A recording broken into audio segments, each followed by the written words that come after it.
अस्सलाम वालेकुम दोस्तों, क्या हाल है। उम्मीद है आप सब खैरियत से होंगे। मेरा नाम मोहम्मद अशफाक है और मेरे चैनल का नाम techno for you with Ashfaq. आज हम गैस स्टोव के बारे में बात करेंगे। ये देखें, ये जो इसका स्विच है स्मूथली ऑन हो रहा है और ये जो है इसका स्विच हार्ड है। अगर आपके गैस स्टोव का नाब स्विच हार्ड है तो ये आप वीडियो ज़रूर देखें, कंप्लीट वीडियो देखें। इसमें हम इस स्विच को रिपेयर करेंगे। अगर स्विच हार्ड हो जाए तो क्या करना है देखते हैं। तो सबसे पहले हम ये स्विच है इसको खोल लेंगे। अक्सर जो है ये स्टक हो जाते हैं, हार्ड हो जाते हैं, बहुत सख्त यानी हो जाते हैं, घूमते नहीं हैं। अगर इस तरह स्विच स्टक हो जाए ना घूमे तो अक्सर जो दोस्त हैं वो प्लास की मदद से, प्लायर की मदद से उसको घुमाते हैं, जिसकी वजह से अंदर से जो यूनिट उसका है या जो इसका स्विच होता है, ये शाफ्ट इसकी होती है, ये टूट जाती है, नाब टूट जाती है। तो अगर स्टक हो जाए उसको घुमाना नहीं है।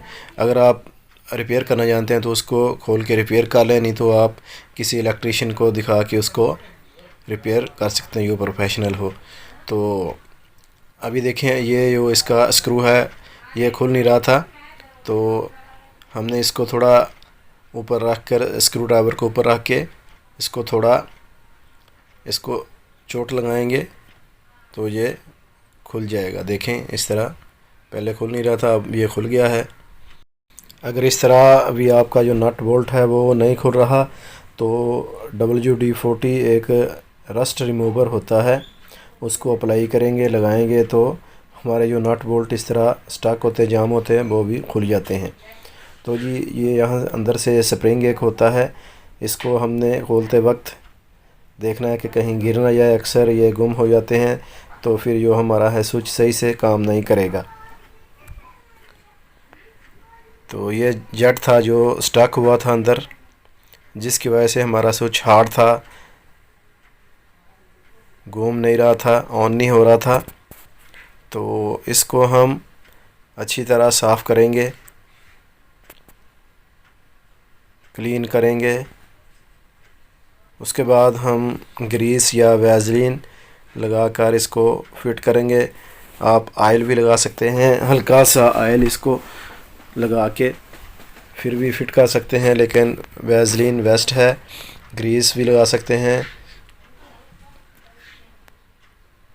तो स्विच को अंदर से, यहाँ ये जट लगता है, वहाँ भी हम अंदर से उसको क्लीन कर लेंगे अच्छी तरह। और फिर वैसलीन लेकर या ग्रीस लेकर जट के ऊपर लगाएंगे हल्की हल्की सी। तो इस तरह हम हल्का हल्का सा इसको ग्रीस या वैसलीन लगा लेंगे, जिसकी वजह से ये स्मूथ चलेगा, दोबारा स्टक नहीं होगा। तो देखें, ये बिल्कुल स्मूथ है, दोबारा हार्ड नहीं होगा। तो जो इसका शाफ्ट होगी इसकी, हम उसको भी अभी देखें।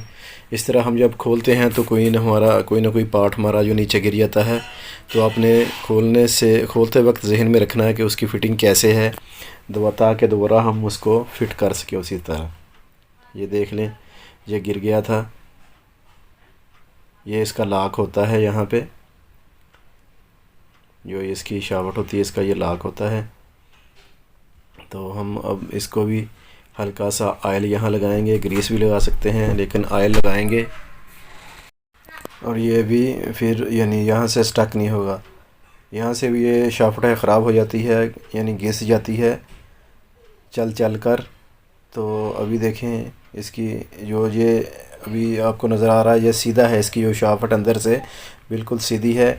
और ये जो हमारा जट लगा हुआ है, इसमें जो टक होगा वो भी हमने उसी हिसाब से सीधा रखना है। जिस तरह भी देखें आपको नज़र आ रहा होगा, ये सीधा है बिल्कुल। देखें, अगर ये अभी आपको दिखाता हूँ, अगर ये टेढ़ा होगा इस तरह, देखें अभी अगर ये टेढ़ा होगा, ये ऐसे मैंने अभी कर लिया है, तो ये हमारी इसकी फ़िटिंग नहीं होगी स्विच की अच्छी तरह। इसको आपने लाजमी सीधा रखना है। ये देखें, अभी सीधा मैंने कर लिया। और ये जो वाशर आपको नज़र आ रही है, ये जो हमारा शोला बनता है, आग लगती है ऑटोमेटिक, ये उसके लिए होता है। ये जो जेट के साथ लगा हुआ है, देखिए अभी आपको दिखाता हूँ। ये जब इसको वो वाशर हरकत देती है, आगे पीछे करती है, तो यहाँ शोला बनता है यहाँ पे, और फिर हमारा जो बर्नर है उसमें आग लगती है। ये बेसिकली इसके लिए होता है।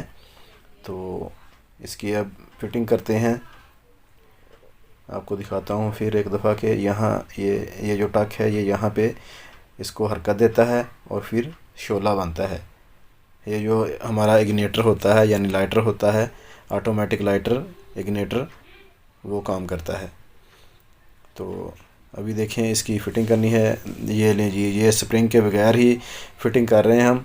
देखें, मैं भूल गया था, आप भी कहीं भूल ना जाएं। तो अभी खोलेंगे, फिर स्प्रिंग लगाएंगे। इस तरह भूल जाते हैं अक्सर, तो स्प्रिंग इसका लाजमी लगाना है। स्प्रिंग नहीं लगाएंगे तो ये हमारा जो शाफ्ट है वो पीछे नहीं आएगी, ऑटोमेटिक पीछे नहीं आएगी, और हमारा स्विच अच्छी तरह काम नहीं करेगा, अच्छी तरह वर्क नहीं करेगा। तो ये स्प्रिंग लाजमी लगाना है, कहीं आप भी भूल ना जाएं, जहन में रखें। अक्सर इस तरह पार्ट नीचे गिर जाते हैं, साइड पे हो जाते हैं, तो फिर फ़िटिंग करते वक्त हम नहीं लगाते, तो जिसकी वजह से हमारी फ़िटिंग जो है अच्छी तरह, स्विच की फ़िटिंग अच्छी तरह नहीं होती। तो जी अब हम दोनों स्क्रू लगा लेंगे। दोनों स्क्रू लगाकर अच्छी तरह इसकी फ़िटिंग कर लेंगे, अच्छी तरह टाइट करने हैं।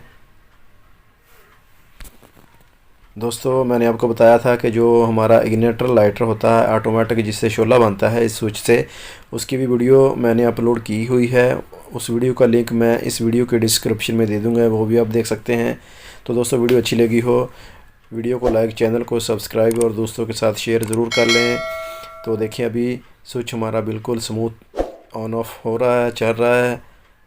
तो इस तरह आप खोल के स्विच को ठीक कर सकते हैं। अस्सलाम वालेकुम।